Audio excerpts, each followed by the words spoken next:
Hi everyone, it's Astrid Field here. Thank you so much for watching my video.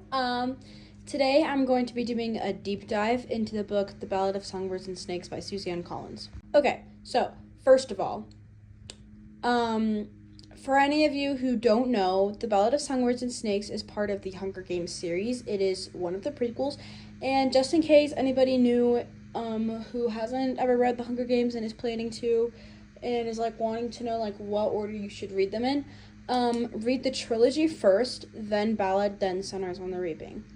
Anyway, so The Ballad of Songbirds and Snakes is a book all about President Snow's backstory. His name is Coriolanus, and it tells about his time in the Capitol and then some things that happened to him, and yeah. So let's dive in. Okay, so in my personal opinion, I don't think that people talk about The Ballad of Songbirds and Snakes nearly as much as the other books because it's probably one of the hardest and the saddest books, but it's also the most terrifyingly accurate to modern days and things going on now.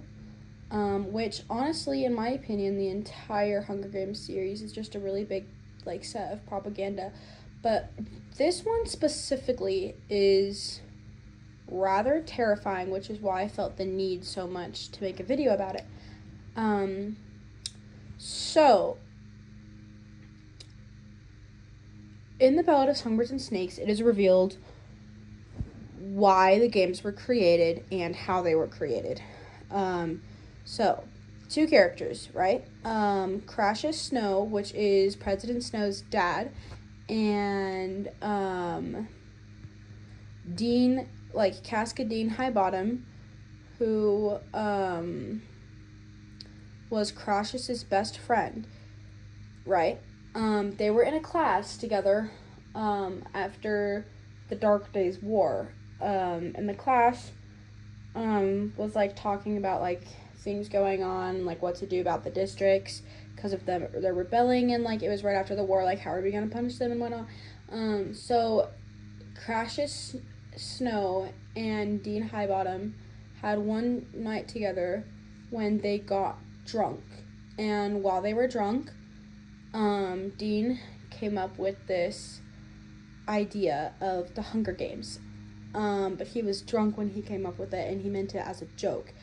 But Cassius Snow took it seriously and ended up giving the idea in to at the class that they were in, and the person in charge loved the idea so much that they decided to go with it, and then the Hunger Games were created. And ever since then, the Dean Highbottom, I don't necessarily think he's a bad person at all. I think he made a really, really dumb, horrible joke and decision when he was drunk, but then we see everything with him afterwards, because he becomes heavily addicted to morphling because he just can't handle everything in the games. It was just so horrific to him, and he wasn't the one who went through with it. Yes, he came up with it and it's terrible, but he didn't go through with it. Cassius Snow did, so I would blame Cassius. But anyway, so yeah. When I was reading this book for the first time, I was reading it when we were in our Hunger Games unit in school, because it's in the curriculum at the school I was at the time when I was reading this book. And we also were in a very brutal, particularly brutal subject about war and a lot of stuff with the Aztecs in my social studies class when I was reading this. So honestly, after a while, after I finished this book, I was traumatized for a really long time, and I was in a really big reading slump. I just didn't read any other books for a really long time after this because it was just so traumatizing for me per se. So while we're in Ballad, we're in Coriolanus's head, and we see everything he goes through, and it like explains so much about the trilogy, but at the same time it has a lot of weight and thematic depth that I think, again, like I've said, is kind of scary. So early on, when the actual Hunger Games happen, there's this guy named Sejanus, and Sejanus thinks that Coriolanus is his best friend. He thinks of him as a brother, like all this stuff. And in Coriolanus's wicked head, he kind of just sees Sejanus as an object he can use. And Sejanus is originally from District 2, but his family bought their way into the capital. And Sejanus, so they're all meant, for long story short, for a prize, they all have to mentor certain tributes. And Sejanus' tribute from District 2 is somebody he remembers, somebody that was from his school, and it's really like this morbid and awful thing. And what happens to the tribute is really sad. The tribute tried to escape the games, and because he did, Capital hunted him down, and they crucified him they like nailed him to this broken, dusty pillar, and he died by somebody giving mercy on him and cutting him down from the pillar. So yeah, and Sejanus, like, obviously, because he's a normal person, thought that this was sick and awful, so he went into the arena and did this little, like, old thing in their culture with, like, breadcrumbs and stuff, and then Snow is ordered to go in and fetch Sejanus out. So Snow goes into the arena and he gets Sejanus out, but there's a pack of tributes, like, eyeing in on them, and the tributes find him and they hunt him down, and they're running out of the arena, but one of them almost escapes and is, like, kind of, like, grabbing Snow and is, like, trying to pull him back in. The kid's name is Bobbin, by the way. The tribute's name is Bobbin, and he's, like, trying to pull him back in, and Snow kills him, and then they run out.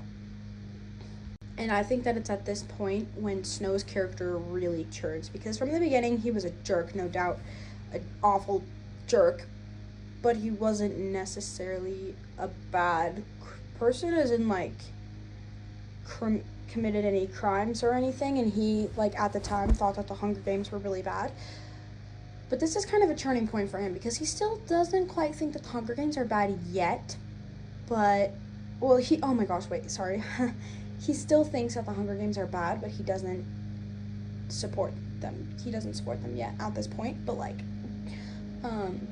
after he kills the tribute, he kind of, like, has a revelation about the immense power he felt, and there's this character that I don't even know how to describe her. She's probably the most evil character that I have ever read about, but her name is Dr. Gall, and she's the head game maker, and she's talking to Snow, and she tells him, she kind of is asking him how it was, and he says that he felt so much power. That is really a really terrifying detail, and Dr. Gall kind of describes it as humanity undressed, and that was just such such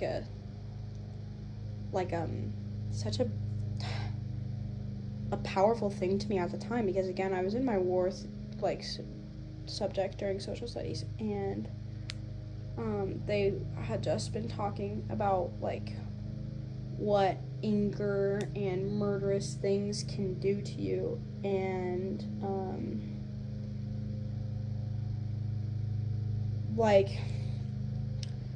basically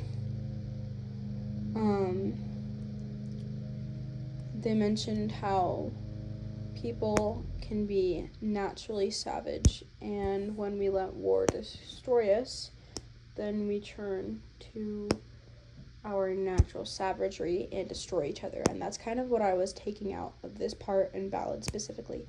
And then I'm going to fast forward a little bit. He gets to District 12, and when he gets to District 12, he falls apart.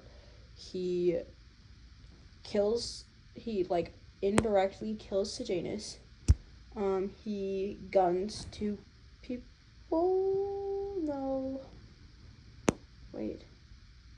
Yeah, he guns people. I can't remember how many. It's just one, I think. But he guns people. And he has this encounter with this character, who is my favorite character. Her name is Lucy Gray, but he has this encounter with her. And he falls in love with her, but she becomes afraid of him and stops trusting him, and she runs off, and he's angry, and he starts shooting around, and we see him grow into something evil. And then we fast forward, and he's back in the capital, and he's talking to Dr. Gall. He finds out why the games were created from Dean Highbottom, and then he's talking to Dr. Gall, and we see kind of a progression throughout it, of his first opinion of the games to his next opinion of his games to finally what he thinks in the end, which is such a haunting concept. But at first he's kind of thinking oh, we have the games to put into districts. Then I can't remember what his second opinion is exactly, but it's getting closer. And then his last opinion is him saying, I realize now that we need the games because the whole world is an arena, and we need the games to show each other what war can do to us and what it can do to destroy us. And we see all these things about racism and inhumanity and all these terrible, terrible things throughout the Hunger Games. But that thought specifically, I think, is probably one of the most frightening, because he says, the entire world is an arena. And it's true. There are people out there killing each other. There are wars. There are all these horrible things going on that I'm not going to get into detail, but it is a really, really big piece of propaganda, and I think that's the point that Suzanne Collins was trying to make. So think about that, and thanks for watching, and have a great day.